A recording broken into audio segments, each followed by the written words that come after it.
Olá, seja muito bem-vindo ao nosso Conexão Materna. Hoje o Conexão Materna recebe um convidado com uma trajetória marcada pela defesa da lei, da vida e do interesse público. Pedro Taques é formado em Direito pela Universidade de Taubaté, ingressou por concurso público na carreira jurídica, tornando-se procurador do Estado de São Paulo e, posteriormente, procurador da República. No Ministério Público Federal, atuou em 12 estados brasileiros e esteve à frente de investigações de grande repercussão nacional, como combate às organizações criminosas na Amazônia Legal, no caso conhecido como Sudão, além das investigações que levaram à prisão de João Arcanjo Ribeiro, em Mato Grosso. Em 2010, deixou o Ministério Público para ingressar na vida política. Foi eleito senador da República em 2014, eleito governador de Mato Grosso em primeiro turno. Hoje, ele é pré-candidato ao Senado. Pedro Taques volta a debater ao debate público em um momento em que Mato Grosso enfrenta grandes desafios, especialmente em proteção a mulheres e a criança. Temas centrais do nosso podcast Conexão Materna. Tudo bom? Tudo bom, muito obrigado, Miriam, pelo convite. Cumprimento a você, todos os seus ouvintes, telespectador, internauta, não sei o nome que se fala. Eu agradeço ao Mateu e o cumprimento, porque sem ele não existiria este programa. Mandar um abraço para o Neto Marques, vocês da Voz MT têm um compromisso com a verdade, um compromisso de mostrar todos os lados da notícia, e isso é muito bom, é uma alegria para mim estar aqui com vocês. Estou à sua disposição. Pedro, depois da trajetória tão intensa no combate ao crime e na vida pública, eu começo perguntando: o que dessa caminhada mais te marcou quando o assunto é família, proteção e cuidar da vida? Imagine, eu sou filho, de uma professora, a minha mãe é professora do estado e do município aposentada já, ela tem 90 anos. Ela me sustentou com o dinheiro do estado e do município que ela recebia como professora. Meu pai é um cidadão que nasceu com 5 hectares, morreu com 5 hectares de terra, morreu este ano. Sou filho de pessoas da classe trabalhadora. Estudei com dificuldades, né? Estudei em escolas públicas, no Lenine de Campos Povos, no Liceu Cuiabano, na Escola Técnica, no ICE. Estudei, e a escola transformou a minha vida. Por que isso? Porque desde criança, a minha mãe, nesse instinto materno, né, eu fui criado pela minha mãe, porque meus pais se separaram quando eu tinha 5 anos de idade, 6 anos, minha mãe sempre dizia: Pedro, entre o mais fácil e o certo, faça o certo. Eu cresci com isso na minha vida. Entre o mais fácil e o certo, faça sempre o certo. Porque muitas vezes nas nossas vidas, né, os caminhos podem aparecer para você fazer a coisa fácil, mas aí você vai na coisa fácil, você pode violar a lei, violar as regras. E eu sempre busquei fazer a coisa certa. Estudei em São Paulo, né, a minha mãe, o salário que mandava para mim uma parte até o segundo ano de faculdade, aí eu comecei a trabalhar como estagiário, passei no concurso de estagiário, e aí, Miriam, eu me formei no dia 15 de março, dia do meu aniversário. Né? Quando eu me formei 15 de março, eu tinha estudado tanto na faculdade que 15 de julho eu passei para procurador do estado de São Paulo, eu tinha 23 para 24 anos. E ganhava assim como estagiário, tipo 100. Aí eu passei a ganhar 10.000, né? Foi uma coisa assim assustadora. Eu fui no banco, né? Falei, eu quero meu em dinheiro, porque eu nunca tinha visto tanto dinheiro. O que eu quero dizer com isso? O estudo é uma forma de ascensão. O Sim. estudo é uma forma para que você possa superar as suas necessidades. Porque eu estudava com dificuldades, né? Não tinha dinheiro para comer, não tinha dinheiro para vestir. Eu era conhecido na faculdade como uma pessoa que tinha duas camisas. De manhã eu ia estudar com uma camisa, à tarde com outra camisa. E à noite na faculdade eu usava a camisa da manhã que já tinha secado, né? Era uma coisa muito difícil. Morei em república, a primeira república que eu morei era com 6 pessoas dentro de um quarto, né, eram 4 quartos nesta pensão república, um banheiro, né, para 30 pessoas. Aí nós alugamos um kitnet, e aí eu passei no concurso, um concurso bem legal, o examinador foi o Michel Temer, ele era o chefe, né, ele era o procurador-geral do estado de São Paulo. Aí eu queria voltar para Mato Grosso, porque a minha mãe fala: você tem que voltar para Mato Grosso. E aí eu fiz um outro concurso mais difícil ainda, né, fiz o concurso para a Procuradoria da República, de 1.000 pessoas em São Paulo fizeram o concurso, 20.000 pessoas, 10.000 pessoas fizeram no Brasil, 1.000 em São Paulo. Só 40 passaram, de São Paulo passaram 10, eu fui um daqueles que passou, procurador da República, fiquei em Rondônia, Acre, porque eu tinha que voltar e queria voltar para Mato Grosso. Voltei para Mato Grosso, aqui fiquei 15 anos, aqui. 15 anos. Aqui eu tinha a designação do Procurador-Geral da República para atuar em casos no Brasil todo. Por exemplo, matava um policial federal. Traficante matava policial, ladrão matava policial rodoviário federal. Eu era voluntário para fazer os júris dos servidores públicos federais mortos no exercício da função. Fiz 20 júris federais pelo Brasil todo. Você lembra do caso de Delbrando Pascoal, aquele deputado federal que serrava pessoas, jogava ácido de bateria nas pessoas? Eu fui voluntário para fazer esse júri. Eu que fiz esse júri, né? Porque eu entendo que você matar o servidor público é matar o próprio Estado. Tanto que depois, como senador, eu fui o autor do projeto que aumenta a pena para crimes cujas vítimas sejam servidores públicos no exercício da função. Foi em razão da minha vida, né? Aqui em Mato Grosso tivemos vários casos, Sudã, Arcanjo. Fiz o caso dos quilombolas, em Santo Antônio do Livramento, a demarcação, em Nossa Senhora do Livramento, desculpe. Fiz a máfia do fisco, fiz aqui a máfia dos combustíveis, defendi o meio ambiente, defendi os alunos das escolas públicas para entrar com cotas separadas nos vestibulares da Universidade Federal. E fui promovido para São Paulo, porque aqui eu estava ameaçado de morte. Eu e minha filha passamos 10 anos ameaçados de morte com escolta da Polícia Militar. Eu devo a minha vida, Miriam, à Polícia Militar. Fiquei 4 anos em São Paulo, vivendo muito bem em São Paulo. Eu ganhava 50 mil reais por mês e entendi por bem que eu deveria voltar para Mato Grosso, porque eu amo esta terra, aqui eu nasci, aqui eu vivo, já saí daqui várias vezes para morar fora, já recebi convite para morar em Portugal para dar aula, não fui, porque aqui eu nasci, aqui eu vivo, aqui eu quero morrer. Todo domingo eu vou almoçar com a minha mãe, porque a minha mãe tem um significado especial na minha vida. E muito importante isso. Abandonei o Ministério Público Federal, não me licenciei, não me aposentei. E fui eleito senador da República numa eleição muito difícil. Todo mundo falava que eu ia perder, ganhei a eleição. Durante os 4 anos, apresentei projetos importantíssimos para o Brasil, por exemplo, corrupção como crime hediondo, apresentei projetos, a primeira qualificação do feminicídio eu que fiz como senador, porque eu era relator do Código Penal, do projeto do Código Penal, veja, o nosso código é de 1940, Sim. né? E eu fui o relator no Senado e fui presidente da Subcomissão de Segurança Pública do Senado. Quando eu estava no Senado, era muito bom ser senador.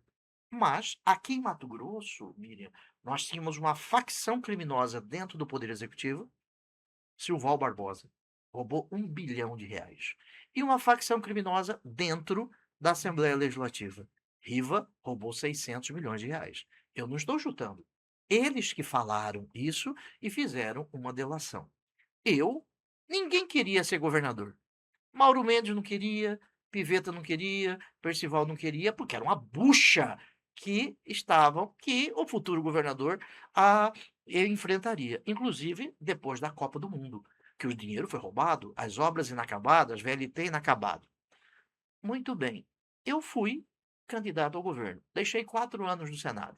Fui candidato ao governo. Tanto que o próprio Piveta, o vice-governador hoje, reconheceu recentemente que o Pedro Tati, eu fui importante naquele momento histórico para colocar o Estado a limpo. E nós colocamos o Estado a limpo. Tanto que o Riva foi preso depois que eu assumi, o Silval foi preso depois que eu assumi, e a bandalheira no Estado acabou. Fiz um governo com dificuldades. Errei bastante, acertei bastante. As pessoas perguntam assim: Pedro, você se arrepende de ter sido governador? Eu fui assistir um filme este final de semana, É o Agente Secreto, um bom filme que está Sim. concorrendo ao Oscar. Um cidadão me parou no shopping, fui lá no shopping Pantanal. Um cidadão me parou, falei, o cidadão para mim, governador, eu quero lhe agradecer. Ele, por quê? Porque eu fiz a cirurgia da catarata. Eu estou enxergando com os dois olhos depois que o senhor fez a cirurgia. Uma pessoa que você tira da escuridão da cegueira, essa pessoa, ela passa a viver de uma forma mais digna. Nós fizemos 70.000 cirurgias de catarata. Em razão desta ação e de outras ações, eu não me arrependo. Eu reconheço erros, reconheço dificuldades no executivo, mas não me arrependo. Nós tiramos 70.000 pessoas da escuridão da cegueira. Você sabe quanto nós gastamos, Miriam? 70 milhões de reais. O atual governador Mauro Mendes fez uma roda gigante no Parque Novo Mato Grosso. Sim. Só a roda gigante custou 70 milhões de reais. Tem gente que gosta de gente. Tem gente que gosta de coisa. Por isso, eu não me arrependo. Saí do governo muito mal. Não roubei, não deixei roubar, representei quem roubou. Representei judicialmente, denunciei quem roubou. Fui curar minhas feridas, pagar conta, fui advogar. Eu devo ser o único ex-governador que precisa trabalhar. Né? Eu sou o único ex-governador que hoje não tem nenhum inquérito policial, nenhuma ação penal, nenhuma ação de improbidade. Eu sou um ex-governador que as pessoas dizem assim, algumas. Pedro, você foi besta. Mas por que besta? Porque você não roubou. Você sabe por que que eu não roubei, Miriam? Porque não é a ocasião que faz o ladrão. A ocasião desperta o ladrão que existe dentro da pessoa. Sim. E dentro de mim não existe um ladrão. Algumas pessoas dizem assim: ah, não ser ladrão é pouco. Eu acho que não. Não ser ladrão é a capacidade que o cidadão tem para participar da política. Porque hoje você vê políticos entram quebrados e saem bilionários. Sim. Isso nós temos que mudar. Fiquei quieto 5 anos. Quieto 5 anos. E muitas pessoas, inclusive a minha mãe, no dia do meu aniversário, 15 de março, a minha mãe disse assim: por que que você não volta para a política? A política está precisando de você. Você tem responsabilidade. E eu comecei a conversar com as pessoas. Diziam que eu não teria nenhum partido político. A mesma coisa que falaram em 2010. E hoje eu sou o presidente do PSB. Aí você pergunta: por que eu quero voltar para a política? Eu quero voltar para a política porque eu tenho uma responsabilidade. Eu já combati o crime organizado aqui em Mato Grosso quando o Arcanjo matava pessoas pelas ruas. Eu já combati o crime organizado como governador, que nós, segundo o próprio Piveta, organizamos o Estado para ele e o Mauro colherem. Só que agora, o atual governo do Mauro Mendes, Miriam, é uma farsa, é uma propaganda, é uma fachada. É um governo que vai fazer, este segundo governo Mauro Mendes, vai fazer o governo Silval Barbosa ser processado no juizado de pequenas causas. Porque é um governo que rouba em outras dimensões. É um governo que permite que mulheres morram. É um governo que permite que mães tenham filhas estupradas, filhos estuprados. Veja o seguinte: pelo terceiro ano seguido, Mato Grosso é o campeão nacional de feminicídio. Mulheres são mortas todos os dias, todos os meses. 56 mulheres morreram ano passado vítima de feminicídio.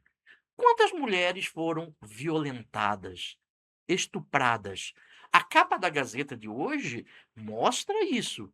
A capa da Gazeta e vocês, e programa como este aqui, Conexão Materna, tem esta responsabilidade, por isso eu quero lhe cumprimentar, de mostrar que, infelizmente, a política pública de combate à violência, a política pública de proteção da mulher no estado de Mato Grosso falhou.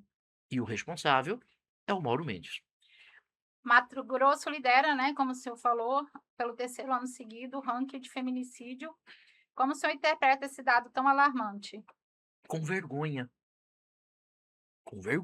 com preocupação, com responsabilidade. Responsabilidade de quem é agente político. responsabilidade de quem é pré-candidato ao Senado. Por que se matam tantas mulheres em Mato Grosso?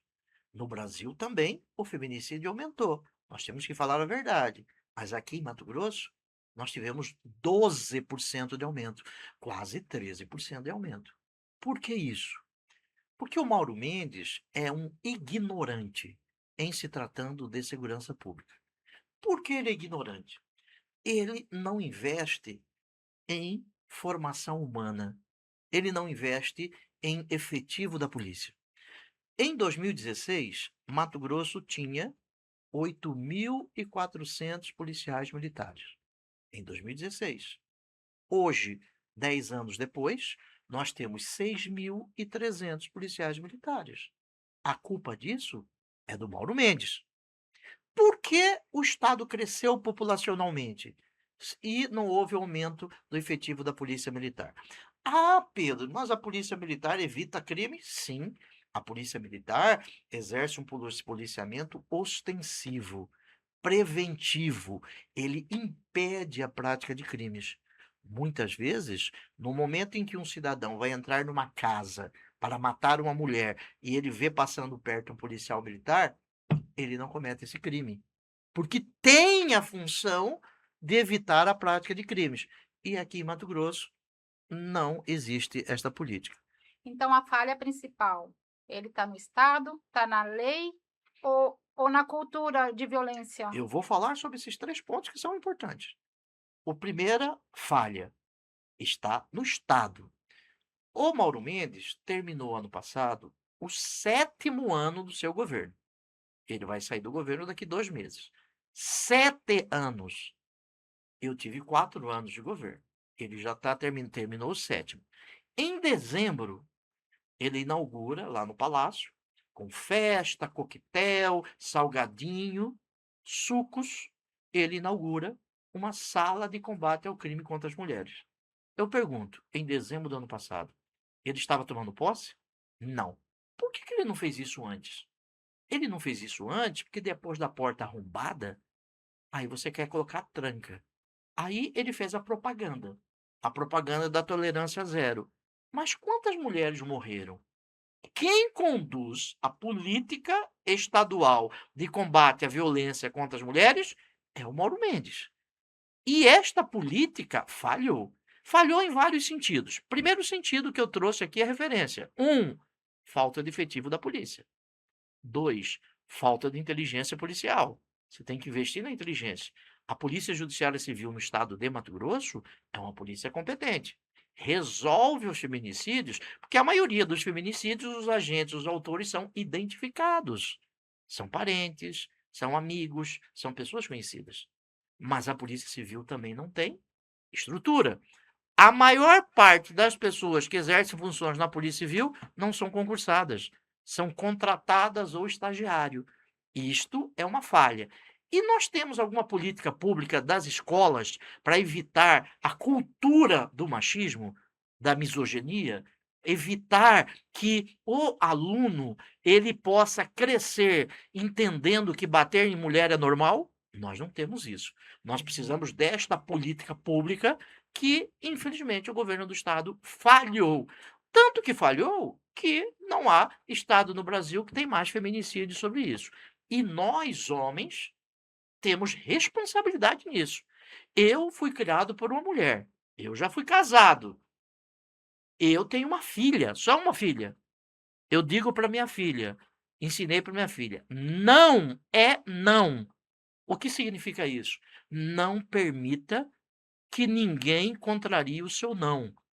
Se você disser não encoste, é não encoste. Se a pessoa encostar em você, ela está te violando. Sim. É isso que nós temos que ensinar. Nós temos que ensinar na escola que, além de ser feio bater em mulher, não é só feio, é crime, é uma covardia, é algo atroz você violar uma mulher.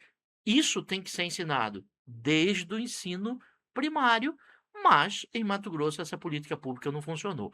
Nós não temos como combater isso só com polícia na rua.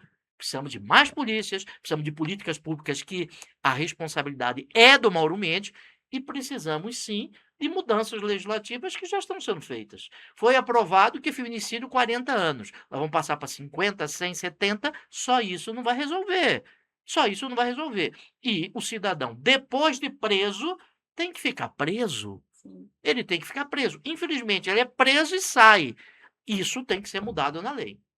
Então, a culpa é da lei frouxa e do Estado ausente. Do Estado, não só ausente, né? Como incompetente. É um Estado ausente e incompetente. Eu fiz um podcast com a vereadora Maísa Leão, Uhum. e ela estava falando, né, que nós mulheres, nosso medo é o seguinte: uma vez se a gente sai na rua, se um homem sai na rua, num lugar escuro, à noite, e encontra outro homem vindo, tem medo de quê? De ser assaltado. As mulheres não. Deve ser violentada. A mulher de ser violentada, ser quartejada, jogada numa vala. Exatamente. Isso daí que ela falou. Então, esse é o medo da mulher hoje. Hoje, esse é o medo da nossa filha falar: mãe, eu vou ali numa festinha. A gente sabe que vai. Como Uhum. que volta? Eu tenho uma filha e eu fico também. Eu não deixo o meu celular fora do ativo. Ele não pode ficar em silencioso. Porque aí eu ligo: você já chegou em casa? Está em casa? É como todos os pais, todas as mães que se preocupam com a sua filha. Agora, para que isso diminua, você falou, vem voltar no escuro. Aí a polícia militar. Entendemos isso? Sim. Além do feminicídio, que Mato Grosso é campeão, nós temos que nos recordar, Miriam, que das 10 cidades mais violentas da Amazônia Legal, 5 são em Mato Grosso. Sorriso é uma das cidades mais violentas do Brasil, inclusive em se tratando de crimes contra a liberdade sexual, violência sexual, notadamente contra mulheres. Sorriso, estupro de vulnerável. Sim. Sorriso é campeão nacional. E é a mesma lei de São Paulo. Por que Sorriso é campeão nacional? Porque falta política pública do Estado, falta polícia, porque aí nós temos uma mistura. Me permita falar sobre essa mistura. Sim. Qual é esta mistura? A violência contra a mulher e as facções criminosas. A violência contra a mulher, ela tem ligação com as facções criminosas. As facções criminosas em Mato Grosso dominam bairros. Aí a mulher não pode contar. Aí a mulher fica inferiorizada. Aí a mulher fica com receio. As facções, como dominam aquele território, aquele espaço, impedem a presença do Estado. Recentemente, o governador Mauro Mendes disse que não vai abrir uma delegacia 24 horas de combate aos crimes contra mulheres aqui em Várzea Grande, porque a mulher pode muito bem vir lá de Várzea Grande para Cuiabá, ensanguentada, com esperma rolando na sua perna, depois de ter sido violentada, e com sangue, e não vai ter problema algum. E geralmente ainda pegar ônibus. Geralmente é né? porque não é todo mundo que tem carro, Sim, que tem sim. dinheiro para Uber. Para ele, isso é normal. Isso não é normal. Porque existem dois tipos de corrupções: a corrupção que você nhapa o dinheiro e a corrupção das prioridades. Mato Grosso merece o Parque Novo Mato Grosso? Segundo consta, os gastos já beiram a 2 bilhões e 500 milhões. Merece. A população de Mato Grosso merece o que há de melhor. Agora, merece agora? Existe necessidade agora? Já resolveu o problema da segurança pública? Ainda existem mulheres sendo mortas e violentadas? Sim. Por que ele foi investir lá? Não investiu nas delegacias. Não investiu nas políticas públicas. Porque tem gente que gosta de gente. E tem gente que gosta de coisa. Porque se você faz obra, e notadamente como o Parque Novo Mato Grosso, sem licitação, existe o jeitinho para você tacar a mão e roubar. Eu estou falando de roubo, estou falando de corrupção. Porque ninguém controla. Você sabe se outro fornecedor venderia uma roda gigante por menos de 70 milhões? Você sabe se o gramado que ali colocou existiria mais barato? Você não sabe. Isso é uma caixa preta. Não seria melhor investir nas políticas públicas? O cidadão de Confresa, de Colniza, de Alto Araguaia, a mulher lá de São José do Povo, a mulher de Pedra Preta, ela vai ser beneficiada pelo Parque Novo Mato Grosso? E por que não resolveu esse problema? Não adianta colocar a pré-candidata a deputada federal Virgínia para fazer festa sobre isso. Nós temos que ter políticas públicas E alguém precisa falar isso. E em Mato Grosso, você fala, mas não é para todo mundo. Sim. Não é para todo mundo. Porque não deixam eu falar. Eu quero agradecer a você e o Neto que me permitem falar. Em Mato Grosso existe a ditadura da SECOM que não permite, mas eu, como presidente de partido agora, eu quero dizer a você em primeira mão, eu oficiei como presidente de partido para todas as concessões de rádio e TV. Se dá entrevista para um presidente de partido, para um pré-candidato, eu tenho direito que tem resolução do TSE. A democracia exige que você ouça todas as partes. Sim. Ah, mas site de notícia não é concessão, mas recebe dinheiro público? Se recebe, a resolução do TSE obriga que eles deixem falar. Sim. Porque é o que consta, a SECOM tem me proibido de falar. E eu agradeço a você e ao Neto pela oportunidade de aqui falar.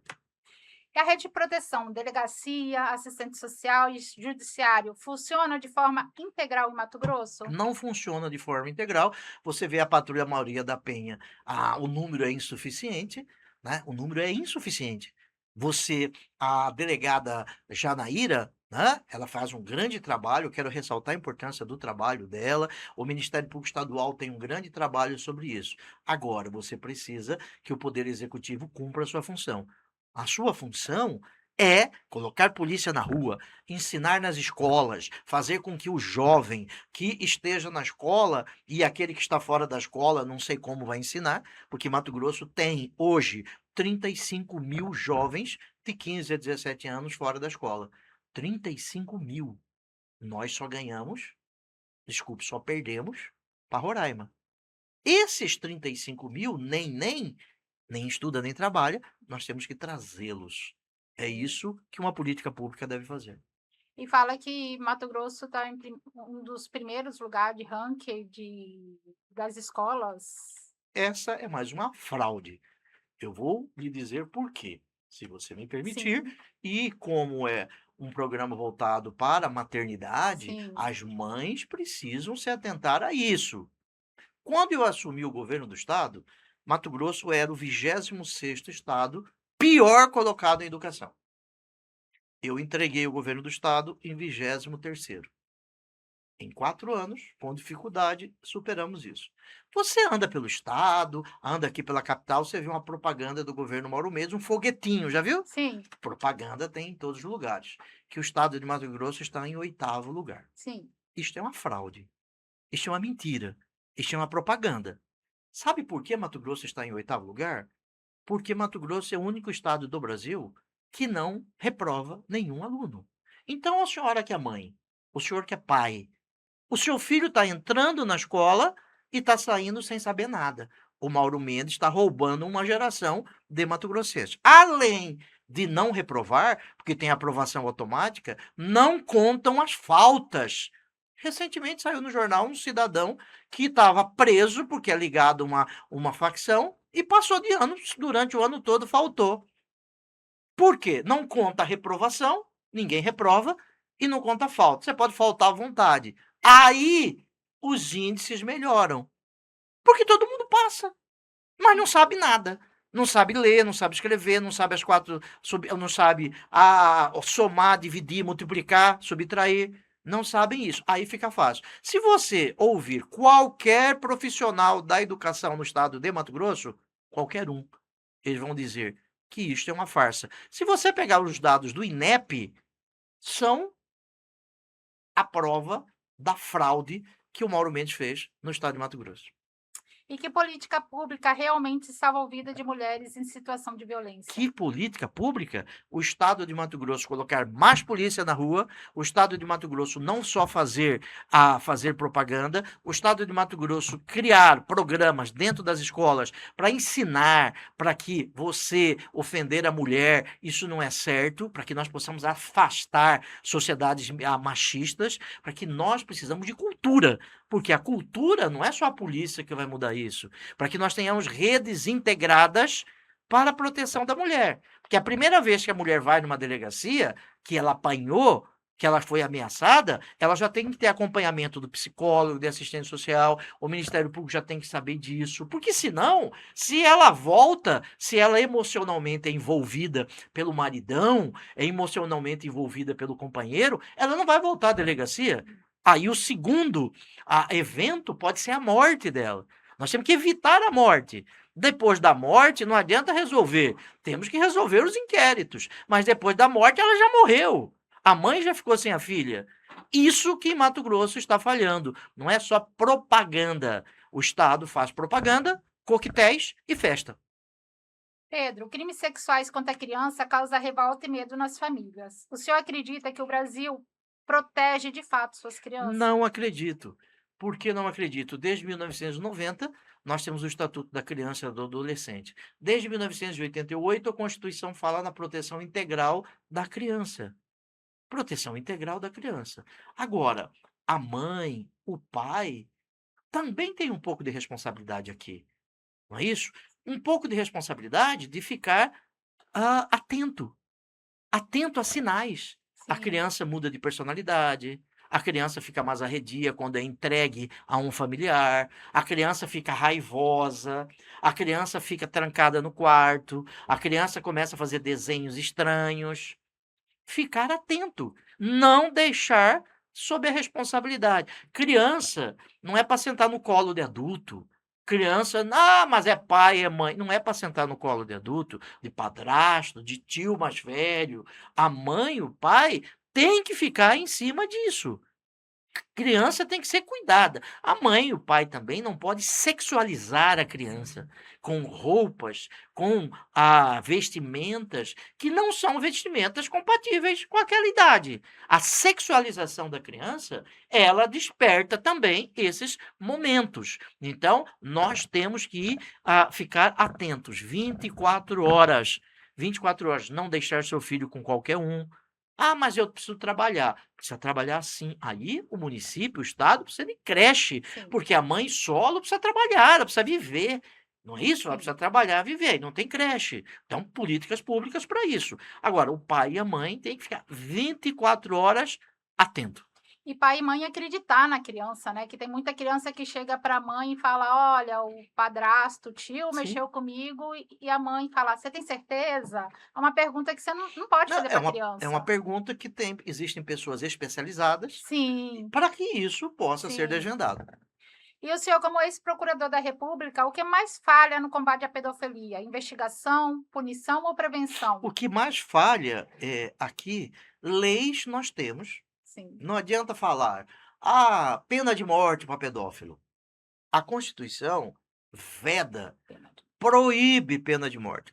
Mas o deputado tal falou que vai apresentar um projeto de lei para que tenha pena de morte. Isto é proibido no Brasil. Se as pessoas quiserem acreditar em mentiras, em demagogias, acredite nessa pessoa. Só seria possível pena de morte no Brasil se nós tivéssemos uma nova Constituição. Sim, Aí seria possível pena de morte. Aí eu, como professor de direito constitucional, como um democrata, poderia discutir pena de morte para pedófilo, para político corrupto, sim, como José Geraldo Riva, como Silval Barbosa. Se vai ter pena de morte, vamos discutir pena de morte para político também. Não só para preto e pobre. Político corrupto, igual na China. Se nós formos discutir pena de morte. sim. Mas não existe pena de morte no Brasil. Não. O pedófilo, as penas já estão aí. Aí apresenta pena de castração química, já viu? Já. É inconstitucional. E existem estudos que isso não resolve. Porque não é o libido que faz o cidadão ser pedófilo. Não é o libido. São outros mecanismos. Muito bem, penas altas. Eu acredito na constitucionalidade de cadastros, sim, eu acredito na inconstitucionalidade, e essas pessoas têm que cumprir pena. Veja o caso daquele criminoso que estuprou, violentou, matou três filhas e a mãe em Sorriso. Foi em Sorriso? Sim, foi, Ou Nova Regis. Mutum? Um sorriso. Em Sorriso, muito bem. Aquele criminoso já tinha fugido lá de Mato Grosso do Sul, ou Minas, já tinha um mandado de prisão contra ele. Por que aquele não foi identificado? Sim. Já tinha um mandado de prisão. Então, os mandados de prisão, eles precisam estar interligados. Por isso que eu defendo um sistema único de segurança pública. E eu fiz uma entrevista com o pai Sim, né, o Regis Cardoso, ele veio aqui no podcast, aí ele falou que o criminoso chegou a fazer um BO na delegacia, falando que ele estava sem identidade para ele começar a trabalhar. Ele chegou na delegacia, fez o BO e E não ninguém prendeu. acharam. Não, mas não tinha a integração do Entendeu? mandado de prisão.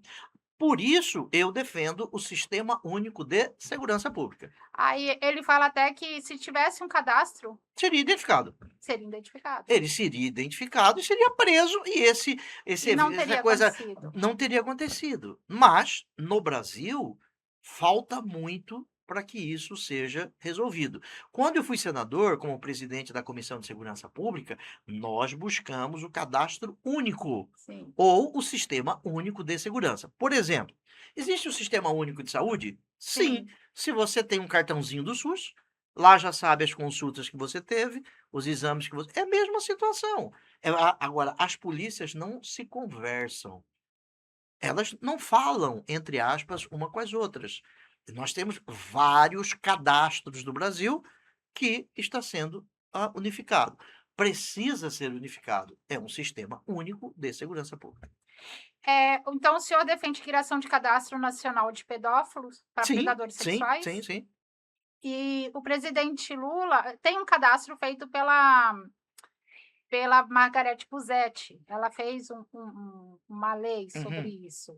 E o presidente Lula vetou o trecho que mantinha os dados por 10 anos após o cumprimento da pena, alegando violação de intimidade e a dignidade do condenado. O senhor concorda com esse veto? 10 anos depois, nós temos que estabelecer, o Supremo Tribunal Federal já foi chamado para decidir isso, né? O cadastro de pedófilo tem que demorar um tempo, e esse tempo razoável não pode ter pena perpétua. O veto, eu não li o veto nesse Sim. caso, mas o tempo tem que ser menor, porque senão seria inconstitucional mesmo. E onde fica o equilíbrio entre... Existe um filme bem legal sobre Ah, isso, né, que conta mais ou menos sobre esse cadastro, é chamado O Lenhador, né? É um filme bem interessante que fala, mostra assim, situações como essa. Por sim, favor, desculpe, eu sim. interrompi. Não, é ótimo esse filme, eu também já assisti, Uhum. vale muito a pena. Onde fica o equilíbrio entre o direito do condenado e o direito das famílias de proteger os filhos? Eu apresentei um projeto do Estatuto da Vítima.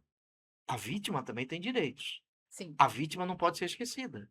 A vítima, ela precisa saber o que está ocorrendo com o processo. A vítima precisa ser protegida, como aqui eu disse. O criminoso tem direito, sim. Nós não queremos matar, porque a Constituição proíbe. Ele tem o direito ao devido processo legal. Agora, se ele praticou um crime, ele merece as penas da lei. Você não vai tratar criminosos com flores. Tem que tratar com respeito aos seus direitos. Mas, aquele que cometeu crime, ele precisa ser responsabilizado. e sendo o senhor pré-candidato ao Senado, que compromisso reais o senhor assume com as mulheres e crianças de Mato Sim, Grosso? o compromisso é o compromisso da minha vida. De fazer a coisa certa. É o compromisso de lutar pela Constituição. É o compromisso de fazer com que aqueles que cometam crimes graves, eles mereçam uma resposta forte do Estado. Ficar preso efetivamente. Conseguir prender estas pessoas e elas ficarem presas. Um exemplo é esse caso de Sorriso. Um exemplo é o caso desse delegado recentemente. Já tinha cometido 2 crimes, aí um acidente em alta velocidade. As pessoas precisam ficar presas que Sim, cometem crimes. No Brasil, prende-se muito e prende-se mal. Muitas pessoas estão aqui fora, deveriam estar lá dentro. Muitas pessoas que estão lá dentro mereceriam uma pena que não fosse a prisão. 700 mil presos quase nós temos no Brasil. Um pouco mais, desculpe, de 700 mil presos. Proporcionalmente, nós somos o 4º ou 5º país que mais prende. Agora, prende-se mal. Prende-se mal. Por que prende-se mal? Porque a investigação precisa ser correta, a investigação precisa ser técnica. Aí não tem como anular o processo. sim. Aí o processo vai chegar a bom termo. É isso que nós defendemos. Então, este compromisso é o compromisso não só de pré-candidatura, é o compromisso da minha vida. Sim. Eu passei a minha vida toda combatendo crimes. Eu fui eleito senador porque eu combati crime. Eu fui eleito governador porque eu combati crimes. E Mato Grosso hoje passa por um momento histórico onde o crime domina. Mato Grosso hoje tem 29 homicídios por 100 mil habitantes. O Rio de Janeiro tem 18 homicídios por 100 mil. São Paulo tem 8 homicídios por 100 mil habitantes. Mato Grosso é mais violento que o Rio. Mato Grosso é mais violento que São Paulo. A culpa é a mesma lei que tem em São Paulo, tem no Rio, tem aqui. A culpa é de quem? A culpa é do atual governo. A culpa é do Mauro Mendes. Não é minha. Eu não sou governador há quase 8 anos. A culpa é dele. A culpa é dele que só faz propaganda. Por que Mato Grosso aumentou o número de homicídios? Por que aumentou o número de roubos? Essa pergunta é o Mauro Mendes que tem que responder. E não adianta vir com propaganda de tolerância zero. Isso é uma farsa. Ele mostra números que não são condizentes. E que mensagem o senhor deixa para as mães que vivem com medo de perder suas filhas para a violência e filhos para abusadores? A senhora tem que ficar o dia todo cuidando. Ah, mas eu trabalho. Deixa uma pessoa de confiança cuidando. Não deixa sair para a rua toda hora. Não deixa sair sozinha crianças. E também cobre do governo do estado. Cobre do Mauro Mendes que existe 1.000 aprovados no concurso da polícia e ele não chama. 1.000 aprovados. Cobre do Mauro Mendes que a Polícia Judiciária Civil tem poucos policiais. A culpa é do Mauro Mendes, não é minha.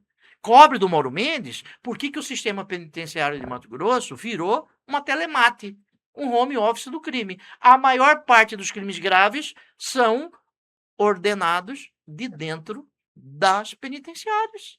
E quem cuida da penitenciária é o Mauro Mendes. Portanto, a responsabilidade é dele.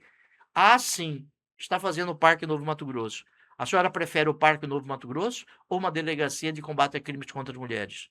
Ou políticas públicas que sejam políticas públicas de verdade, não só para fazer chazinho e fazer festinha para aparecer em propaganda e naqueles sites que são amiguinhos do governo. E para finalizar, que tipo de país o senhor acredita que estamos construindo para próximas gerações? Sim, desta maneira, um país fadado a um insucesso. Um estado fadado ao insucesso. Ah, Mato Grosso é o maior produtor de soja, é o maior produtor. Isso nos orgulha. Agora, quando você fala do setor produtivo, vocês aqui fazem parte do setor produtivo, você tem 2, 3 colaboradores. Aquela senhora que tem um salão de beleza lá em Colniza tem 2 colaboradoras. É do setor produtivo. O senhor que tem uma distribuidora que vende bebida tem 1 colaborador, é do setor produtivo. O senhor que é entregador de alimentos do Uber, entregador de alimentos do iFood, o senhor é um empreendedor. O senhor precisa entender que o senhor é importante. Não é só o grande setor produtivo. Não são só os bacanas que decidem quem será governador, senador de Mato Grosso, lá na beira da praia, em Camboriú. O estado que nós queremos, Mato Grosso é o estado que produz tudo isso, mas é o estado do Brasil que mais produz cemitérios clandestinos. Cemitérios clandestinos significam pessoas estão morrendo, estão sendo enterradas e ninguém sabe de que morreu. Em Várzea Grande sumiram 5 jovens que vieram do Maranhão. Tem notícia desses jovens? Luca de Rio Verde, cemitérios clandestinos.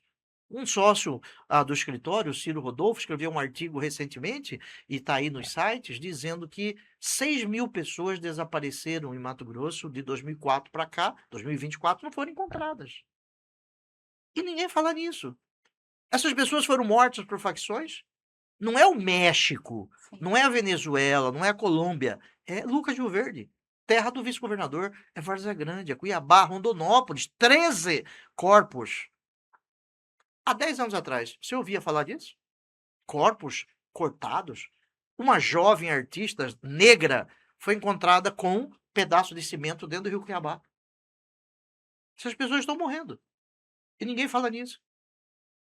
Nós queremos um Estado, nós queremos um país em que a política seja este instrumento de transformação.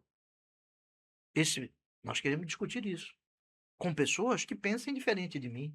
Sim. Eu não odeio quem pensa diferente de mim.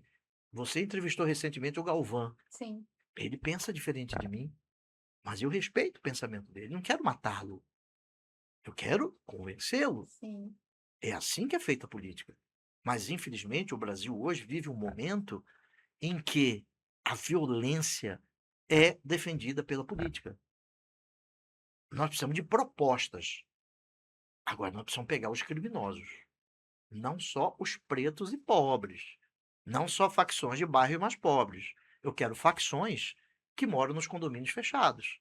As facções dos Zinhos, que roubaram 308 milhões da Oi. Sabe o que dá para fazer com 308 milhões que o atual governo roubou? Dá para fazer um novo hospital central. E as pessoas não falam disso. E que Brasil o senhor quer deixar para as crianças de hoje? Um Brasil que cumpra o que está escrito na Constituição. Um Brasil que a criança seja prioridade. Que a criança possa estudar, possa ter lazer, possa divertir. O que a minha filha fez, porque eu consegui, através do estudo, eu desejo para aquele mais simples. Mas ele não tem condições, então cabe ao Estado dar a ele. Cabe ao Estado construir estas políticas públicas. Cabe ao Estado dar condições para que ela possa ter esses mesmos direitos. Agradeço muito a nossa entrevista, Muito tá obrigado. bom? Muito obrigado. E vocês que estão assistindo a gente, compartilhe essa entrevista, tá? Dá seu like, tá bom? Muito obrigada. Obrigado e parabéns pelo programa, viu? Obrigada.